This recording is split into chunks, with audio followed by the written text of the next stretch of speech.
De l'Acadie, M. Alistair Surette.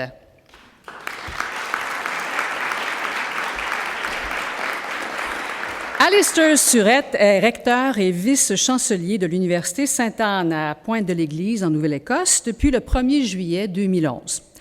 Originaire de Pubnico-West, il a été élu à l'Assemblée législative de la Nouvelle-Écosse à titre de député de la circonscription d'Argyll en 1993. Il a occupé de nombreuses fonctions politiques jusqu'en 1998, y compris celle de conseiller spécial dans le dossier de la gestion acadienne et francophone au sein du système des écoles publiques de la province et celle de ministre des Ressources humaines et des Affaires acadiennes. De 1998 à 2003, il a été président et directeur général du Collège de l'Acadie, le seul collège communautaire francophone de la Nouvelle-Écosse. À son arrivée en 1998, il a assuré la direction de l'adoption d'une nouvelle orientation stratégique ainsi que d'une nouvelle structure de fonctionnement, et ce, afin de mieux positionner le collège pour le 21e siècle. Dès l'année 2000, Alistair Surette a joué un rôle clé dans la création et le développement de l'Université Sainte-Anne d'aujourd'hui, un établissement d'enseignement postsecondaire de langue française et fruit de la fusion de l'ancienne Université Sainte-Anne et du Collège de l'Acadie. En 2003, il a été nommé vice-recteur au développement et au partenariat de cet établissement, un poste qu'il a occupé jusqu'à sa nomination à titre de recteur et vice-chancelier. Il a notamment été membre fondateur et président du comité d'organisation du 3e Congrès mondial acadien, qui a eu lieu en Nouvelle-Écosse en 2004, membre fondateur et président du Conseil de développement économique de la Nouvelle-Écosse et membre fondateur et premier président du conseil d'administration du Western Regional Enterprise Network, et il a aussi été président du Council of Nova Scotia University Presidents. En juillet 2019, il a terminé son mandat de président du conseil d'administration du paysage de Grand Pré, un site du patrimoine mondial de l'UNESCO, et il a également été membre du conseil d'administration de la société Assomption Vie de 2007 à 2018. Enfin, de 2000 à 2002, il a été président du conseil d'administration du réseau des cégeps et des collèges francophones du Canada. Alistair Surette est actuellement coprésident de l'Association des collèges et universités de la francophonie canadienne, président de la Fondation canadienne pour le dialogue des cultures, président du Conseil de développement économique de la Nouvelle-Écosse et président de l'Association des universités de l'Atlantique. En 2004, il a reçu le certificat Léger Como décerné par la Fédération acadienne de la Nouvelle-Écosse en témoignage de son dévouement au développement de la communauté acadienne de cette province. En 2008, il a reçu le grade de commandeur de la Pléiade, de l'Ordre de la francophonie et du dialogue des cultures, et en janvier dernier, il a été nommé chevalier de l'Ordre des palmes académiques par la République française. C'est notamment pour son apport à l'épanouissement et à la vitalité de la communauté acadienne de la Nouvelle-Écosse, pour son rôle d'ambassadeur de l'Acadie sur les plans national et international et pour sa contribution au rayonnement de la langue française dans la francophonie que le Conseil supérieur de la langue française lui décerne l'Ordre des francophones d'Amérique. Monsieur Surette.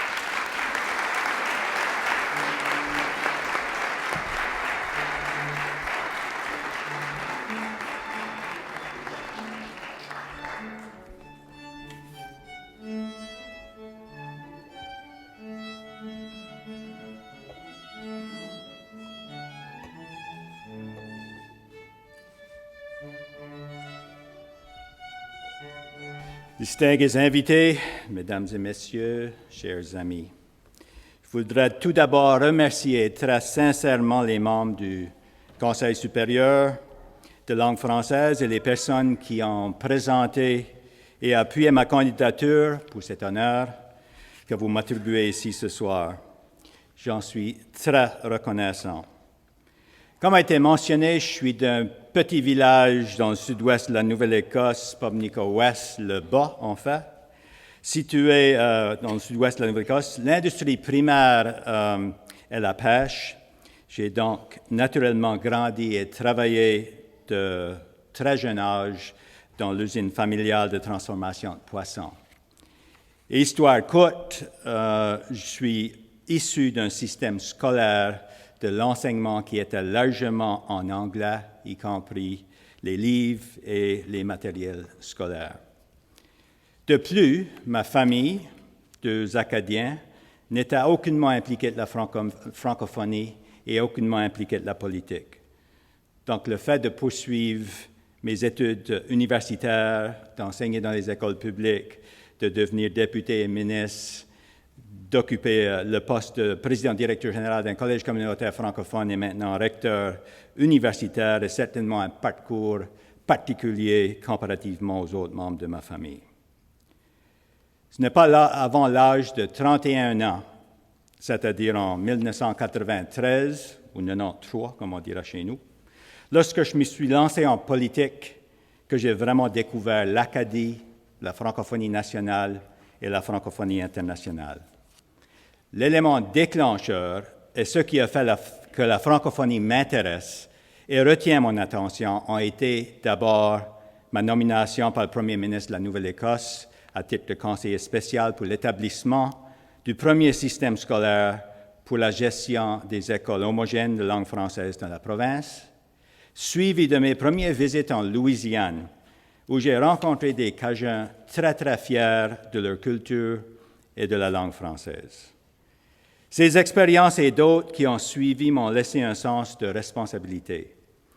Je suis motivé à offrir un leadership dans différents dossiers afin d'appuyer ma communauté locale, provinciale et nationale. Nos communautés en situation minoritaire à l'extérieur du Québec, surtout celles en région rurale, font face à de nombreux défis et ont besoin d'un soutien particulier. L'appui et l'engagement des gouvernements municipaux, des gouvernements provinciaux et du gouvernement fédéral sont cruciaux pour la survie et l'épanouissement de ces communautés. Évidemment, j'ai espoir pour la vitalité future de nos communautés et c'est la raison pour laquelle j'y consacre autant de temps et d'efforts. Nous avons déjà fait beaucoup de chemin depuis l'établissement d'un système de gestion des écoles francophones en Nouvelle-Écosse, c'est-à-dire le Conseil scolaire acadien provincial en 1995. Mais mes deux filles, nées en 1991 et en 1994, ont bénéficié d'une éducation uniquement en français et sont maintenant bilingues. Ma plus vieille a même poursuivi ses études postsecondaires en français dans un établissement de langue française.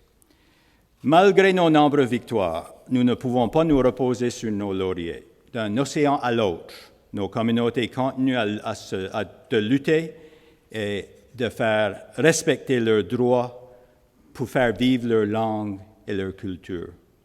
C'est une bataille que l'on ne peut pas mener seul. Nous devons continuer à nous mobiliser, à travailler ensemble avec nos voisins, nos alliés pour gagner encore plus de terrain et assurer un futur prospère pour notre francophonie. Je voudrais conclure mon témoignage en affirmant ma profonde conviction qu'il est crucial que ceux et celles d'entre nous qui peuvent offrir un leadership doivent le faire, car la survie, l'épanouissement et la vitalité de nos communautés en dépendent. Merci.